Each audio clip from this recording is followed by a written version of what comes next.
Though the readings on this podcast might be Aries Aquarius, the language and themes can be fiery as Leo. On this episode, we're exploring the Moon Maven of Lunar Living, Meliea Black's August 2024 tarot reading from the Gentle Tarot featuring the Harvest of Stones card. Hey y'all, I'm Grace, and this is Mediocre Mystic, the podcast where we explore how mediocre makes the world go round and how mediocre works in mysterious ways. Thanks so much for joining me and Meliea. Hello everyone, Meliea here, pulling a card and talking a little bit about the energy of this lunar cycle for August. Our Leo new moon just happened a couple of days ago. So what does this lunar cycle hold for us? And I am reading for the amazing Grace of Mediocre Mystic podcast. Always an honor to read for Grace's listeners and followers and for my own. I pulled a card to see what is the energy that we need to be talking about. And I pulled the Harvest of Stones. If you are listening rather than watching on video, this card has mama and baby buffalo under a rainy sky with a rainbow in the background. Just a beautiful card that brings about a really strong energy, but also a really calm energy, a very intentional energy. And that's what we're going to talk about for this lunar cycle. So right now, as I'm recording this, Hurricane Debbie is making landfall around South Carolina, and we are getting some bands of rain and wind and things like that. So there's some preparation happening here, and it's very intentional because we kind of know what's coming. This energy has been building, it's been flowing. We've had some clues along the way. We've had some reports. We've got science telling us what is going on. So we are now taking intentional action. Now look, that intentional action, it doesn't have to be rushed. We've known this was coming. So we are just moving very intentionally. I'm ordering some groceries. I'm doing some things that I don't want to have to get out and do over the next couple of days if it's torrential downpour.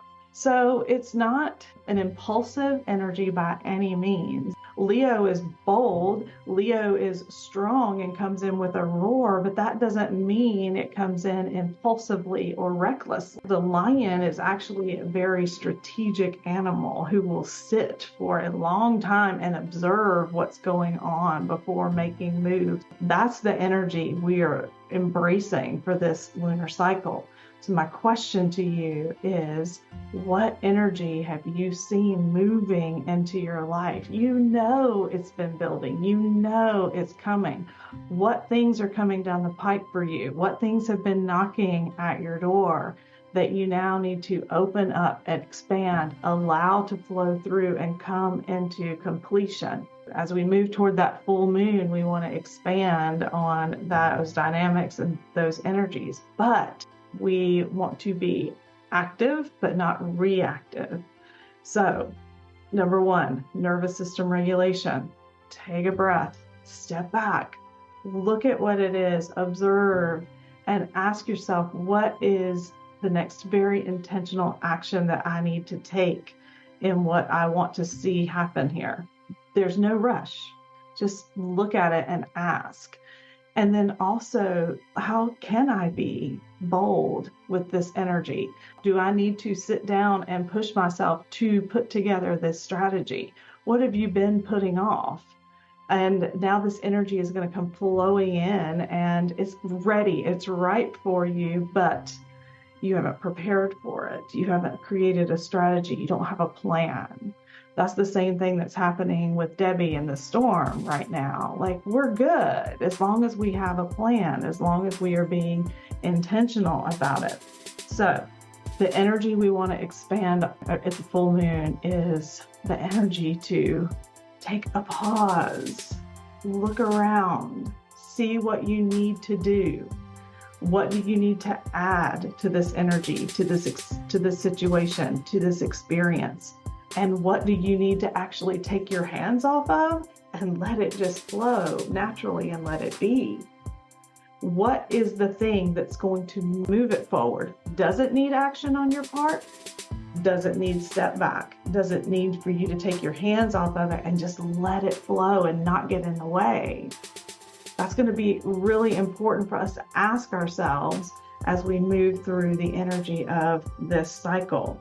So that bold and courageous energy is sometimes to step back and not do anything. And sometimes it's to take steps forward and take very intentional action. Check in with yourself. Check in with what's happening in your body and in your mind. Am I being reactive? There's a Mercury retrograde coming in here. So this reactive energy right now is probably not going to end in something good for us. It's probably not going to help us to feel and experience what we really want.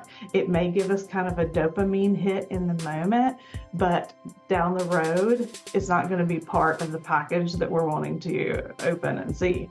So step back. Pause, use your tools to regulate your nervous system, but also get out your journal. If you haven't done it in a while, that's okay. Get it out today. Start observing. Be the lion sitting on the cliff, looking out over everything and observing what energy do you see moving in your life. Write it down. The next thing you're going to ask yourself is, what intentional action do I need to take toward this energy to encourage it to continue to flow, to bring it to fruition? Remembering that that intentional action might be step back and get out of the way. And then how can you expand on that pause? How can you learn to sit in that observation and be more proactive and intentional rather than reactive? That is the bold energy that this lunar cycle is asking us to consider, asking us to work with, and asking us to pull into our own life and to embody in our minds and in our spirits and in our bodies. So be the buffalo. You've given birth to something. Remember that this is energy that's already here. It's already flowing. This is not us creating something new. This is something we've already created. How do we make a plan to nurture this? How do we move what we've birthed through the growth process and bring it to completion without being reactive, by being very intentional, by being very bold, and being very strategic? Strategy is just as much magic as, spontaneity and synchronicity.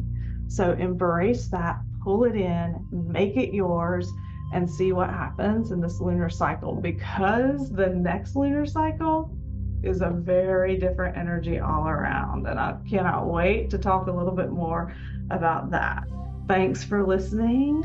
Let me know, come over and visit me. Part of the energy that's been flowing in me is to reawaken the Evangelical Anti-Devotional on Instagram again. Going through two very big grief situations in my life really set me back nervous system wise. So I'm with you in this, having to regulate my nervous system, not be reactive, but also move with the energy that I know is moving through me, that I know is moving around me, and that I am supposed to be part of.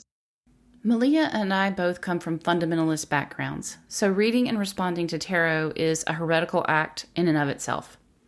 But having so much time in that community, a biblical reference will often spring to mind, whether I'd like it to or not. And with this month's card being the Harvest of Stones, I couldn't help but think about David and his slingshot and that giant Goliath. It's amazing being out of the pressure to take it all so literally, how much more I actually learn and get from it now, and how much more I see it aligned in universal truth. So Meliea asked us, what energy have you seen moving in your life? I can only imagine the energy and the anticipation that David must have felt upon this upcoming challenge with the giant Goliath. As many of us know, often that anticipation brings far more anxiety than the main event itself. Melia's next question to us was, what things have been knocking at your door that you need to open up to and allow to come to completion? Can you imagine staring that thing you're facing, that thing that's knocking at your door, and trying to hit it square between the eyes with a little tiny stone. And then Meliea finally asked, how can I be bold with this energy? So I decided to put myself in the position of the person throwing the rock and the person receiving it. I wondered, what if instead of trying to throw the rock as hard as I could, or preparing to be hit by it with all my might, what if instead I felt that energy moving and I opened up myself to it, and what if I boldly handed the rock to the giant? And then what if the giant got down on my level, and just as you would with a child, we looked each other square in the eye? With no hurried rush, we begin to simply understand one another. And as it turns out, this Goliath is no giant after all. With intention, I embrace this complicated companion I hadn't anticipated, one I had sometimes been terribly anxious about, and we begin to walk toward the rainbow, hand in hand. Instead of attempting to defeat the giant, I embrace the journey we're on side by side, harvesting healing as we move forward along the way together. My dukes put firmly down, I retire my slingshot in favor of a heart shake. Now that you've heard from Meliea and me, I want to hear from you. How's the month of August treating you? Call or text me at 980-355-9665. Email me at mediocremysticpod@gmail.com. Visit mediocremystic.com and check out the show notes for links to social media and references from this episode. If you'd like to hear Melia's story, go listen to Season 3, Episode 2 of 2022, and learn how her near-death experience changed everything. From deconstructing her fundamentalist evangelicalism to reconstructing her life standing firmly in her own truth. Until then, may the phases of the moon wane your pains and wax your joys to the max.